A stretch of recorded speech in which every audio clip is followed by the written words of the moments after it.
and welcome to another movie review. I just got done seeing Alien Romulus, which of course is the new Alien film by Fede Alvarez, who directed the Evil Dead remake. I didn't own an Alien shirt, so I just wore my Ash vs. Evil Dead, t-shirt, I guess. Before I talk about this movie, I just want to quickly go over my thoughts on the series as a whole, because I feel like on my channel I've never ever really talked about it that often. I adore the first Alien movie. It's one of my favorite movies of all time. Aliens as well is great. Obviously everyone says the first two movies are the best. And I always, when I see people say they prefer Alien or Aliens, which one they think is better, that to me describes what kind of movie fan they are. You know what I mean? Because obviously Alien is the more slow-paced, methodical horror, psychological, science fiction movie, whereas Aliens is straight up action. I love James Cameron, obviously, but yeah, to me, I'm always able to tell what kind of movie fan you are with your preference of Alien or Aliens. So me, I like Alien. Okay, I'm more of the artsy kind of movie fan. And then Alien 3, of course, is, Alien 3 and Alien Resurrection are just, nowhere near as good. Alien 3, I feel like, is slightly better. I actually rewatched all the movies going into this because I haven't watched them in a long time. Alien 3 is slightly better, but that's not saying much. And Alien Resurrection, yeah, I liked it a little more when I was younger. I remember thinking it wasn't that bad, but rewatching it recently, I was just like, man, this movie, I feel like it didn't really age well. Alien vs. Predator, the first one, I actually have a soft spot for the movie because I owned it on DVD at a very young age, and I rewatched the shit out of it. It was one of those movies, it wasn't rated R, but it felt like kind of taboo that I was able to own it on DVD, and I was able to watch it all the time, so I just kind of felt like, man, I have this really, dark movie, and I can watch it all the time, and it's awesome. I pretty much have that movie, memorized. And again, I hadn't seen it in a while, and again, it's just okay. It's definitely more epic in my mind as a kid. And then Alien vs. Predator Requiem is just bad. It's just, it feels like a low-budget, total polar opposite of, the first Alien in terms of quality. Cinematic masterpiece, Alien, and then you have piece of shit, Alien vs. Predator Requiem. And then Prometheus and Alien Covenant, I actually never watched before. I watched those for the first time, actually, a few days ago. And Prometheus was very good. I really enjoyed that. Alien Covenant was kind of a mixed bag for me.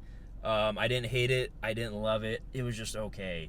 But Prometheus was really good, in my opinion. So now this movie. Fede Alvarez, of course, did the Evil Dead remake, like I mentioned. And I am a die-hard Evil Dead fan. Now, this might be controversial, but his remake is my least favorite Evil Dead movie. I don't know. Just to me, it was very well done. It was definitely a scary movie. I didn't experience it in theaters when it came out. I kind of regret not going to see it. Because I think I was 17 at the time. So, I would have been allowed to see it, actually, because rated R, I think you need to be 17. But I don't know, for whatever reason, I didn't go see it.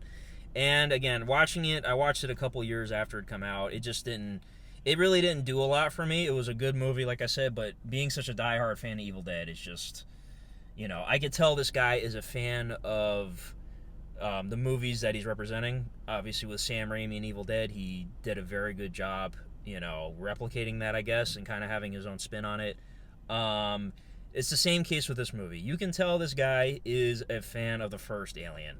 This guy loves Ridley Scott, who returned as a producer for this, which is cool. I really like when he does stuff like that. Blade Runner 2049, he was a producer on. But you could tell this guy is passionate about certain movies, and he pays his respects, I watched Chris Stuckman's review, and he kind of said it best. This is really the best fan...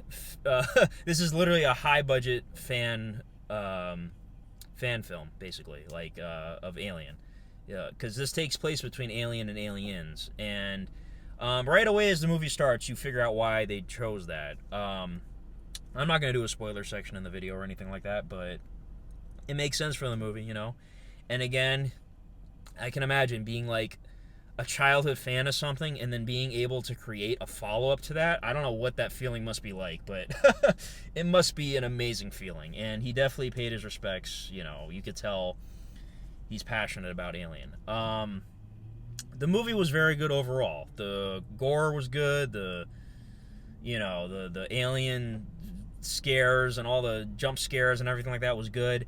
But something felt missing. I feel like there weren't enough characters in the movie. There's, I want to say 6 or 7 maybe. There's not that many, which isn't bad or anything. Obviously, the original Alien, you had a crew of 7, and then Jonesy the cat. But I feel like, yeah, this movie had a smaller crew, you know. And I feel like the kills weren't great. They were definitely gory and, shock kills.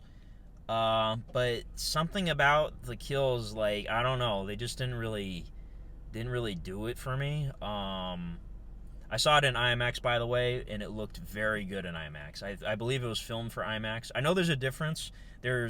When you see movie posters that say filmed for IMAX, and then some say filmed with IMAX cameras, that's a totally different thing. Like, obviously, Oppenheimer was filmed with IMAX cameras. Jordan Peele's Nope. Those are recent ones that come to mind. But not every movie is filmed with IMAX cameras. Some people kind of get confused with those things. But it looked great in IMAX, though. I pretty much go to see everything in IMAX now. And yeah, the cinematography was beautiful. I feel like, okay, I gotta mention this too. I watched a couple reviews, and all of them pretty much pointed out the same thing. There's a certain CGI element, and it's kind of distracting. It takes you out of the movie. And I knew what it was right away. As soon as it appeared, I was like, that's what they're talking about. And anyone watching this video, you're gonna know the same thing when you see it, trust me. It's kind of a spoiler thing, so I'm not going to say too much, but you'll know it, trust me. And I feel like when that point came, I feel like the movie started to kind of decline a little bit in quality. Like I said, it was a very strong start. I said shart. A very strong start, and the filmmaking was great and everything. The pacing was great.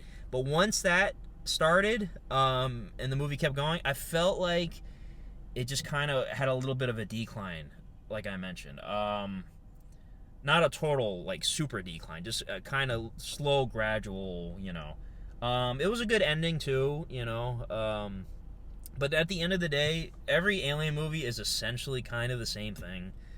They're running away from a monster, people get killed. The Wayland Company wants something, it's always pretty much the same thing. But they do something different towards the end, and you'll know it. It's very interesting. It's sort of a callback to something else. I would say it's a reference to 2 of the movies, actually. You'll probably know which 2 I'm talking about when you see it. But yeah, it was overall, it was really good. It didn't blow me away, But the filmmaking, like I said, was top notch. The acting was good from pretty much everybody. There's an android character who I feel like is definitely going to be like a standout performance in this movie. I don't know the actor, but he did a very good job. And then the main girl, Kaylee Spaney. I thought it was Spaney. I think it's actually Spaney. The first thing I saw her in was Civil War a couple months ago, and I thought she was really good in that movie. And I didn't know she actually played Priscilla in the Priscilla movie, the Elvis Presley, Priscilla Presley, his wife. I didn't realize she was in that movie. That was her. So I'm going to check that out at some point. I own it. I just haven't watched it. She's a very good actress. She was actually in Bad Times at the El Royale, which I watched a couple years ago, and I didn't know that was her either. Like, she was a younger girl, obviously, then. But she was great in this. She's definitely going to be a big star, I can tell. Is she the next Ripley? Nah, not really. She's kind of missing that grit, I guess, that Ripley has. But again, if they end up doing more movies with her, she could totally evolve. Obviously, from Alien to Aliens, it's sort of the same thing that happened with, like, Sarah Connor in Terminator 1 and Terminator 2. Like, she's kind of more innocent in the first movie, and then in the second movie, she's, a badass. So, I feel like that's probably going to be the case. If this movie does well, they'll probably make more movies. which again, I'll go see them. But as a rating, I think the movie, I'll give it a solid 8 out of 10. Nothing more, nothing less. That's going to be my new saying for 8 out of 10 movies, because, it's a solid B, it's a solid B, but it's not, it didn't blow me away, unfortunately. But again, not a bad movie by any means. Definitely check it out. And again, no spoiler section, so that's it. I don't think I'm missing much. I pretty much covered everything, I think. As far as like the Alien ranking would go, just check my letterbox. I'm gonna do a list. I'm actually gonna throw in the Predator movies as well, just because there's the crossover. But if you just want to know my Alien ranking, just look at the list and ignore the Predator ones on the list. So yeah, but that's really about it, guys. Drop your rankings in the comments. If you want to include the Predator movies, feel free to. But yeah, this was very good. Fede Alvarez is a great filmmaker. I'm not saying he's bad by any means. He definitely knows his stuff. I never watched Don't Breathe. I should check that out. I feel like that's like a popular movie that I haven't seen, but a lot of people have. So yeah, let me know, like, is Don't Breathe like a better movie than Evil Dead or this one, So, but that's really about it. Thank you guys for watching, and have a good one. Bye-bye.